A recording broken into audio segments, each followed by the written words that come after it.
There are so many trees in the Blue Hills and the surrounding area. It's hard to imagine why we would care if a bunch are chopped down, but it turns out it's really important for the Blue Hills and the health of the forest. And today we'll hear about why it's important and why it's so hard to protect those trees. I'm Judy Laird-Jacobs, the Executive Director of the Friends of the Blue Hills. And I'm Laura Beebe, Board Member of the Friends of the Blue Hills.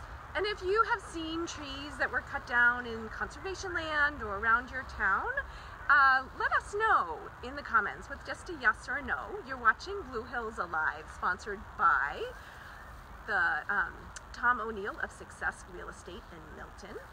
And let's get going.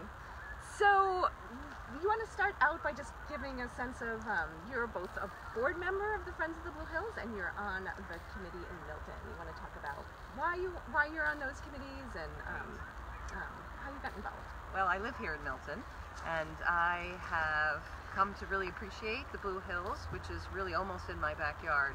And I've been involved with the Friends of the Blue Hills for a long time now, and I love the work that we do in advocating for the park.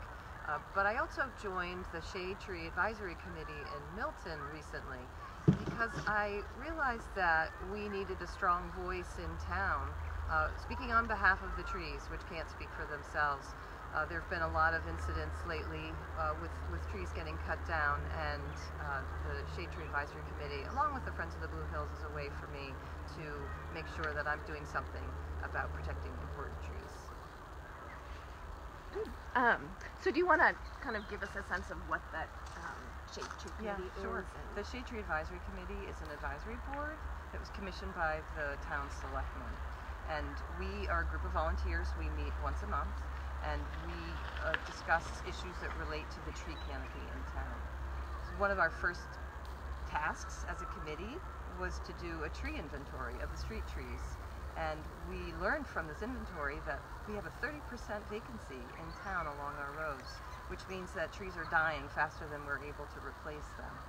And trees die for lots of different reasons. There can be natural death from disease, from storms, from just lifespan. Trees have a certain time that they live, and some just die from old age. But we're finding more and more that with hot, dry summers, with more frequent severe storms, and with human impact, that trees are disappearing faster than, again, we're replacing them. So why would we care? Because there's trees all over the place, right? Well, really, we can't have enough trees, and for many reasons. I used to think trees were wonderful because they were pretty and they could provide shade on a hot summer day, but I have learned how important, in fact, trees are. They do a number of different things. First, they provide habitat for wildlife. So a single tree can provide food and shelter for countless insects, small birds, small mammals, even large birds like turkeys, which roost in them at night. They also help with preventing erosion. So because of the root system of a tree underground, particularly if there's a slope involved, the tree's roots hold onto the soil and hold it in place. Trees also act as filters. So the air that we breathe is cleaner if we're among a lot of trees. Trees have economic value because they enhance property values. And along our roads, trees help do two things. They actually quiet the noise. They make it so that it's not as loud, the traffic, and they also make people drive more slowly. They've actually done research, and then on a road where there's a very obvious tree canopy, drivers slow down. Do you know why that is? I don't. Are people I don't like know. watching the trees? Or? I think they're looking at the trees, but I also think there's a certain effect that the trees are closer to the road. If you think about a highway which is just wide open, there's almost an invitation to just tear down it. And I think if you're going down a more narrow road and the trees are coming over it, it's pretty, but it also creates a very different effect on drivers to slow down. So what about the trees next to the conservation land? So like next to the Blue Hills, and you know, the Blue Hills is this huge expanse of land that's great for habitat. And those trees we know are protected by law, exactly. by state law. However, the issue is what we call ecological buffer zones. And trees that are near the conservation land have a very important role in creating this zone which stabilizes the ecology there, the wildlife. And when the trees are cut down in that buffer zone, if that gets compromised, the trees on conservation land suddenly now are more exposed and become more vulnerable. They need that buffer zone to be stronger. Yeah, so if you've noticed any really amazing trees in the Blue Hills, let us know about it in the comments.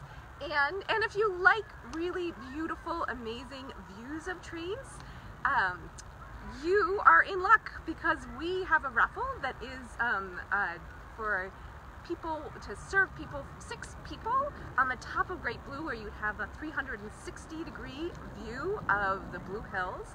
And it would be provided by, the food would be provided by Marina Bay, which has 2 restaurants. What are they? They're Cerros and Port 305 in Quincy, which is amazing. And so that would be an amazing opportunity to enjoy the trees that we're talking about now. So what happens when, so there's a number of instances where there has been trees cut down around Blue Hills in particular, that's what we cared about, but also in all over the state. So what happens? Like, why would we care about that? Well, it happens because of sometimes miscommunication. So town officials are in place, and there are boards such as historical commissions and conservation commissions and planning boards, which are out there to help landowners and help developers understand the rules surrounding trees, what trees can be cut down, what tree replacement means. But sometimes there's miscommunication, and sometimes there's also some blatant ignorance around the actual role of the trees there. And when trees get cut down, neighbors sometimes notice. Oftentimes it is town officials, and perhaps they live in a town where there's a tree bylaw and they're actually enforcing the rule. But the idea is that we all just need to be vigilant. We all need to be looking out for the trees, because for all the reasons that I was just saying, trees are really important, and we need those trees or their replacements to be in place. We also need people to think about tree care plans. So let's say a developer needs to cut down trees to make room for a house or a new driveway. There should be some kind of a replacement as well, and replacing with native trees, but there needs to be follow-up. You can't just plant a tree and walk away and say good luck. Trees need to be cared for, they need to be watered, they sometimes need to be treated for various diseases. So there's a follow-up that needs to take place as well, and sometimes that's the issue. Sometimes a landowner or a developer will plant a nice new tree, but again, if they don't do that follow-up care, the tree ultimately dies, and it doesn't do anybody any good at that point. So you've already touched on it a little, but what sorts of things can the local or state government do, or individuals kind of specifically? Right. Well, historic commissions in towns, their jurisdiction is over scenic byways, so they have a lot that they can say about stone walls and the trees that are on the town land along those scenic byways.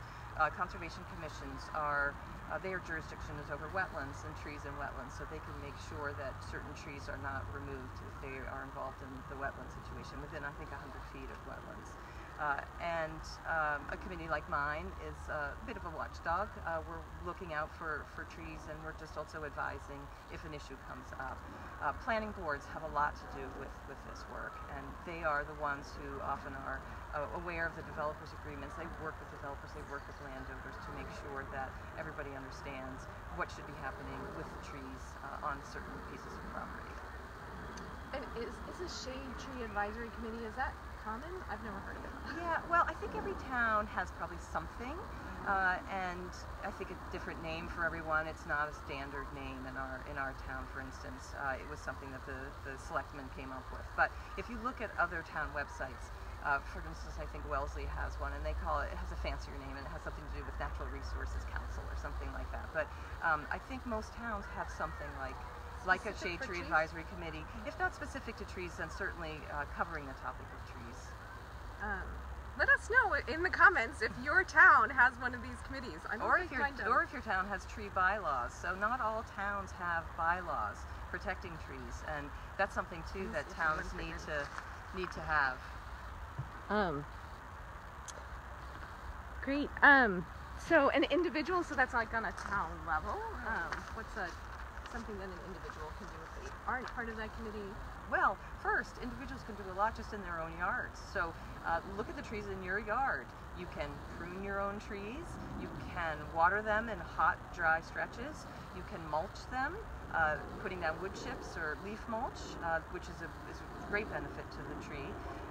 Also, if you see one of your trees is dying, consider replacing it with a native.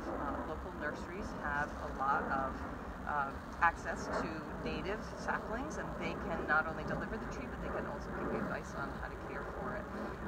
Then next, beyond your own yard, take a look around you. Is there construction going on in the neighborhood? If there is, perhaps you should saunter over and have a discussion with the owner or the developer and ask about their tree plan. Ask about the old trees. Are they going to be keeping those, or are they considering planting new trees? Are they thinking about ways to care for the trees going forward? You can also look right along your own your neighborhood, your driveway, actually where your driveway meets the road, and if it's a town tree and it looks like it's struggling, you can contact your local Department of Public Works, and they might be able to come and take a look. They might even be able to replace the tree with a new one. So is there an ecological benefit of having an older tree as opposed to a younger tree? Well, older trees, of course, are well established, and they can typically withstand storms. They're stronger in that regard. They also, of course, cast more shade. They also are hard to replace. So you take a tree that's been growing for 100 years, that's this big around, you cut it down, and it takes obviously another 100 years for this little 2-inch caliper tree to grow. So ideally we want to take care of the old trees because they are majestic, but they also are solidly in place. And if you think about their root system and how deep it goes and how much soil they're holding in place, a new sapling just can't accomplish that same thing. But a new sapling is better than just an empty spot. Right, and that's better for erosion. I would also Right. imagine it provides more habitat. Of course, a larger tree has more space within it to provide that food and shelter for the creatures who live in it. Great. Do you have any other thoughts or things you want to share? Just that trees are really important, as I've learned, more important than I had any idea about. And we need to speak up for the trees because, as I've said before, they can't speak for themselves. And it's just a matter of being vigilant. So reporting something that doesn't seem right, speaking up, just contacting the people around you about what's going on in your neighborhood, seeing if there are committees in town that want to know about what's going on with the trees around us. But we can take care of our trees by being vigilant and by being involved. Great. So do you want to end by talking about what your favorite view of the trees are in the Blue Hills? Well, one of my favorite hikes is to climb up Buck Hill and to get up to the top. And from the top of Buck Hill, you can see 360 degrees around, trees in all directions, and seemingly endless view of them. And I highly recommend that on a clear day, and really any season. Great. So if you want an amazing view of the trees and a gourmet meal for 6, you should look to our website at friendsofthebluehills.org/raffle2018, which is in the comments, the link is. And you can buy a raffle ticket, you could win this amazing dinner for 6, which is totally a magical meal on the top of the observatory, so you get the whole 360 view. And it's catered by the Marina Bay Sister Restaurant Ciros and Port 305, which are really these amazing restaurants in Quincy, and we thank them for supporting us. And we thank you for supporting us by buying a raffle ticket at friendsofthebluehills.org/raffle2018. And you're watching Friends of the Blue Hills, Blue Hills Alive, your weekly guide to the Blue Hills. And the video is sponsored by Tom O'Neill of Success Real Estate in Milton, and you can find us here usually every Thursday at noon, although in August we're going to start every other week. But we'll see you next week at noon.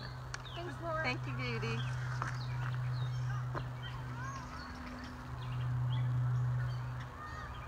Oh, wait, we just wanted to say thank you, Joey, for saying I'd manage the dedication and passion of these heroes. Oh, nice. That's cool. Anyway, thanks for writing in and thanks for watching.